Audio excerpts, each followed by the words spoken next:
सवाल है हमारे पास, पहला सवाल क्या पढ़ेंगे, इसको एक्सपोनेंशियल फॉर्म में लिखेंगे। यहाँ पे कैसे एक्सपोनेंशियल फॉर्म बनेगी, तो अपनी जगह पे 5 और x दोनों की जगह को क्या कर देंगे, चेंज करेंगे। देन आपके पास आ जाएगा 2 रेज़ नंबर 5 का मतलब है 32। लॉग और लॉगरिथम ये एक्सरसाइज नंबर 3.3 और आगे आने वाली तमाम एक्सरसाइज में यूज हो। पहला लॉग क्या है, अगर दो नंबर m और n मल्टीप्लाई हो रहे हैं, आपने लॉग लेना है तो दोनों लॉग्स को 2 मरतबा लिखकर ऐड करना है। अगर मल्टीप्लाई हो रहे हैं लेफ्ट साइड पे तो आपने राइट साइड पे क्या करना है, 2 लॉग लिखकर आपस में ऐड करेंगे, लॉग ऑफ पहला नंबर प्लस लॉग ऑफ दूसरा नंबर।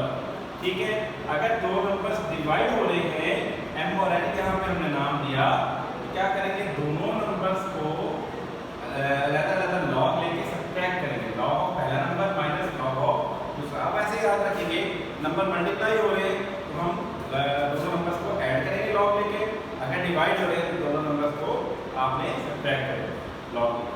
अच्छा, फिर नेक्स्ट है हमारे पास log m raise power n, यानी कि पावर की पावर है, ये जो पावर है वो कहाँ आ जाती है, लॉग से स्टार्ट में आ जाती है, पावर की पावर कहाँ आ जाएगी, इधर स्टार्ट में आ जाएगी। नेक्स्ट हमारे पास क्या होता है, जैसे change of base formula number 4 पे जो लिखा हुआ है, इसकी दो फॉर्म हैं, दो शक्लें हैं, दोनों ही हम लोगों को आनी चाहिए।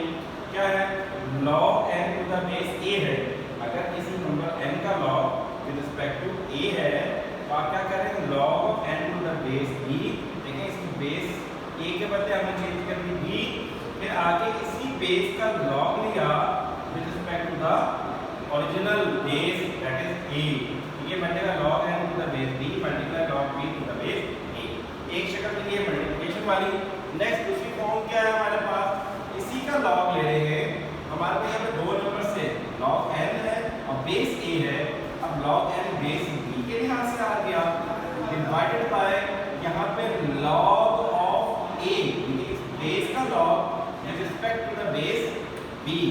ये भी आपने डिवीजन फॉर्म में याद रखनी है, इसके अच्छे से प्रैक्टिस करें 3.3 में और आगे आने वाले तमाम एक्सरसाइज में ये लॉज बहुत ज़्यादा